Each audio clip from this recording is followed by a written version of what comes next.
ቀዳማይ መልእኽቲ ጳውሎስ ናብ ሰብ ቆሮንቶስ ቀዳማይ ቆሮንቶስ ምዕራፍ 1 ካብቲ ብፍቃድ እግዚአብሔር ሐዋርያ ኢየሱስ ክርስቶስ ክኸውን ዝተጸውዐ ጳውሎስን ሓውና ሶስቴነስን ኣብታ ኣብ ቆሮንቶስ ዘላ ቤተ ክርስቲያን እግዚአብሔር ናብቶም ብኢየሱስ ክርስቶስ ተቀደሱ ንስቶም ኣብ ኩሉ ስፍራ ስምቲ ጎይቶኦምን ጎይታናን ዝኾነ ኢየሱስ ክርስቶስ ዝጽውዕ ኩሎም ቅዱሳን ንምዃን ዝተጸውዑ ካብ እግዚአብሔር አቦናን ካብ ጎይታና ኢየሱስ ክርስቶስን ጸጋን ሰላምን ንዓኻትኩም ይኹን።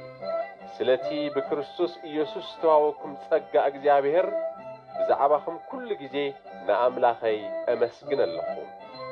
ዘመስግኖ ዘለኹ ከዓ እቲ ብዛዕባ ክርስቶስ ዝመስከርናልኩም ኣባኻትኩም ጸኒዑ ስለ ዝተረኽበ ብኩሉ ቃልን ብኩሉ ፍልጠትን ብኡኡ ስለ ዝሃፍተብኩም እዩ።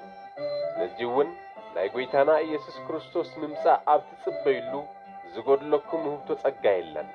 ብመዓልቲ ጎይታና ኢየሱስ ክርስቶስ ብዘይነውሪ ንኽትርከቡ ንሱ ክሳዕ መወዳእታ ከጽንዐኩም እዩ።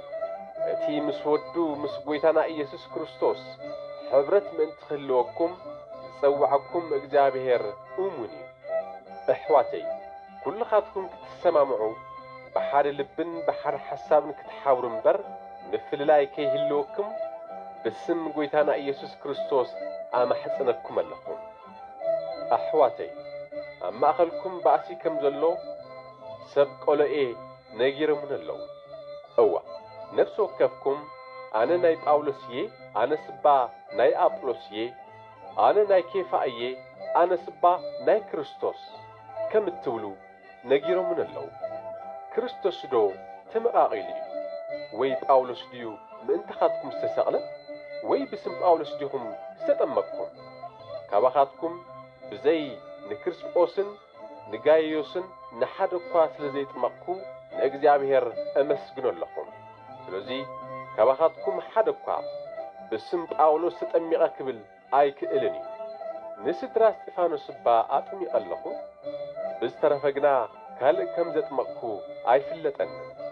ክርስቶስ ወንጌል ክሰብኽ እምበር ከጥምቕ ኣይለኣኸንን እሞ እንተኾነ መስቀል ክርስቶስ ከንቱ ምእንቲ ከይኸውን ዝሰብኮ ወንጌል ኣብ ክእለት ዘረባ ዝተመስረተ ኣይነበረን። ናይ መስቀሉ ነገር ንዝጠፍኡ ሰባት ዕሽነት እዩ፣ ንዓና ንእንድሕን ግና ሓይሊ እግዚአብሔር እዩ። እቲ ጽሑፍ ኣነ ጥበብ ጠቢባን ከጥፍእ እየ፣ ፍልጠት ፈላጣት ከፍርስ እየ እዩ ዝብል እሞ ጥበበኛ ደኣ ኣበይ ኣሎ? መምህር ሕጊኸ ኣበይ ኣሎ? ፈላስፋ ዝዓለም እዚኣኸ ኣበይ ኣሎ? ኣምላኽ ዶ ንጥበብ ዝዓለም እዚኣ ዕሽነት ኣይገበሮን እዩ? ሰባት ንእግዚአብሔር ብጥበቦም ከይፈልጥዎ እግዚአብሔር ብጥበቡ ኸልከሎም። ነቶም ዝኣምኑ ግና በቲ ከም ዕሽነት ዝቝጸር ንሕና እንሰብኮ ወንጌል ከድሕኖም ደለየ። ኣይሁድ ምልክት ክርእዩ ይጥይቑም፣ ግሪካውያን ድማ ጥበብ ይደልዩ እዮም እሞ ንሕና ግና ነቲ ንኣይሁድ ዕንቅፋት ንኣሕዛብ ከዓ ዕሽነት ዝኾነ ዝተሰቕለ ክርስቶስ ንሰብኽ ኣለና። ነቶም ጽዋዓት ኣይሁድ ኮኑ ግሪካውያን ክርስቶስ ሓይሊ እግዚአብሔር እዩ፣ ጥበብ እግዚአብሔር እውን እዩ። ዕሽነት እግዚአብሔር መሲሉ ዝረአ ካብ ፍልጠት ሰብ ይበልጽ እዩ። ድኻም እግዚአብሔር መሲሉ ዝረአ ከዓ ካብ ሓይሊ ሰብ ይብርትዕ እዩ። ኣሕዋተይ ከመይ ከም ዝተመረጽኩም እሞ ተመልከቱ። ብዙሓት ካባኻትኩም በተሓሳስባ ሰብ ፈላጣት ወይ ሓያላት ወይ ብትውልዲ ዝኸበርኩም ኣይነበርኩምን። እግዚአብሔር ንጥበበኛታት ምእንቲ ክሓፍር በዛ ዓለም ከም ዓሻታት ዝቝጸሩ ሰባት መረጸ።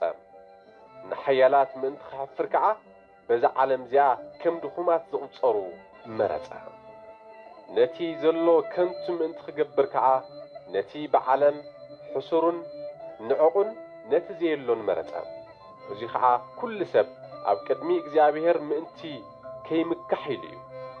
ንስኻትኩም ግና በቲ እግዚአብሔር ጥበብናን ጽድቅናን ቅድስናናን ቤዛናን ክኸውን ብዝሃበና ኢየሱስ ክርስቶስ ካብኡ ሕይወት ኣለኩም እምበኣር መጽሓፍ ከም ዝብሎ እቲ ዝምካሕ ብእግዚአብሔር ይመካሕ።